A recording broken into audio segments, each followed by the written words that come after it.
Assalamualaikum warahmatullahi wabarakatuh. Salam sejahtera bagi kita semua. Halo teman-teman, perkenalkan nama saya Siti Nur Aisyah. Saya dari program studi bimbingan konseling pendidikan Islam.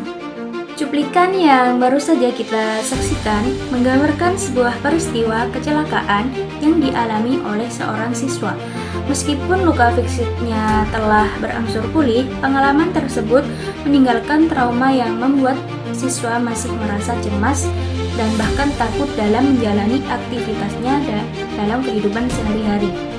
Melalui video ini, saya akan menampilkan simulasi layanan konseling individu dalam setting sekolah untuk membantu siswa yang mengalami trauma pasca kecelakaan sepeda motor. Pendekatan yang digunakan kali ini adalah trauma fokus konseling yang mengacu pada konsep pemulihan trauma dari Junke Herman serta tahapan konseling menurut Gerd Kore. Melalui proses konseling ini, konselor membantu konseli memahami pengalaman traumatisnya serta mengelola kecemasan yang muncul serta membangun kembali rasa aman dan kepercayaan dirinya. Itu saja dari saya. Selamat menyaksikan. Wassalamualaikum warahmatullahi wabarakatuh. Assalamualaikum. Waalaikumsalam. Silakan Mas Bu. Mbak Iza, bagaimana kabarnya hari ini? Baik Bu, tapi saya masih sering merasa cemas.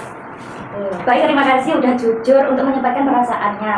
Hari ini kita akan berbicara tentang hal-hal yang membuat Mbak Iza merasa cemas agar kita bisa menemukan untuk menyelesaikan masalah yang tepat. Sebelum lebih jauh, Bu mau tanya di sini apakah sudah nyaman untuk berada di sini? Sudah Bu. Tidak ada paksaan kan untuk menceritakan hal yang ingin diceritakan. Saya mendengar dari wali kelas kamu, setelah kecelakaan beberapa bulan yang lalu, ada beberapa perubahan yang kamu rasakan. Bisa diceritakan sedikit? Saya trauma Bu untuk naik motor lagi. Kalau saya mendengar klakson itu, saya kaget. Apa yang kamu rasakan saat itu terjadi? Jantung saya itu berdebar, terus tangan saya itu berkeringat Bu. Kadang seperti mengingat kejadian waktu kecelakaan kemarin itu. Saya memahami kalau kejadian kecelakaan itu sangat membuat kamu jadi merasa sangat takut. Reaksi yang kamu alami sebenarnya cukup umum, dialami oleh orang yang pernah mengalami kejadian traumatis. Jika kamu bersedia, boleh sedikit diceritakan apa yang paling kamu ingat saat kejadian kecelakaan itu? Yang saya ingat itu ya Bu ya, saya itu ketika ditabrak dari samping, terus saya terjatuh dan melihat banyak orang di sekeliling saya. Saya pikir waktu itu saya akan meninggal. Oke. Itu pasti pengalaman yang sangat berat. Ketika keingat kejadian itu sekarang, perasaan apa yang muncul? Takut dan sedih gitu Bu. Apakah rasa takut itu mempengaruhi aktivitasmu sehari-hari? Iya Bu, saya jadi sering meminta orang tua untuk mengantarkan sekolah. Kalau harus naik motor sendiri saya masih takut, terus panik, terus ya gitu. Oh, saya mengerti. Jadi trauma tersebut membuatmu itu kayak menghindari situasi yang kayak mengingatkanmu pada kecelakaan itu ya? Iya Bu. Selain itu, apakah ada gangguan tidur atau mimpi buruk gitu? Iya Bu, kadang saya itu mimpi kecelakaan lagi. Oh gitu. Baik, terima kasih sudah berani untuk speak up atau menceritakan pengalaman itu. Itu menunjukkan bahwa kamu sedang berusaha untuk menghadapi pengalaman tersebut ya? Iya. Nah, saya ingin bertanya nih, selama ini apa yang biasanya Mbak Iza lakukan ketika merasa takut atau cemas? Saya berdoa Bu, kalau nggak berdoa saya ya cerita ke ibu saya. Itu cara yang sangat baik. Dukungan keluarga dan juga doa dapat membantu seseorang untuk menghadapi trauma. Tapi kadang saya masih sulit menghilangkan rasa takut itu Bu. Itu hal yang wajar. Pemulihan trauma itu emang nggak mudah. memang membutuhkan beberapa waktu yang cukup lama. Namun saya melihat dari Mbak Ina ini memiliki kekuatan karena tetap bersekolah dan juga melakukan aktivitas seperti itu.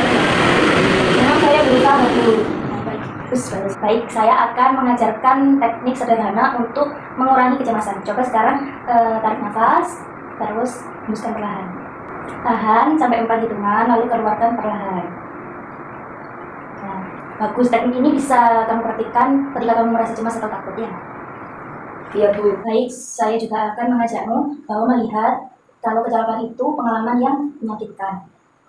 Tapi kamu berhasil bertahan dan selamat untuk melewatinya. Iya Bu. Saya belum pernah memikirkan seperti Ini ini. hari ini kita sudah membahas pengalaman yang membuatmu trauma dan juga perasaan yang muncul dan cara untuk mengatasinya atau mengelola kecemasan tersebut. Apa yang kamu pelajari dari pertemuan hari ini? Saya jadi tahu kalau reaksi yang saya alami itu normal dan saya punya cara untuk menenangkan diri. Sangat baik. Untuk pertemuan berikutnya, kita akan melatih cara menghadapi ketakutan tersebut secara bertahap agar kepercayaan dirimu semakin meningkat. Baik Bu, terima kasih. Sama-sama, terima kasih juga karena sudah berani speak up.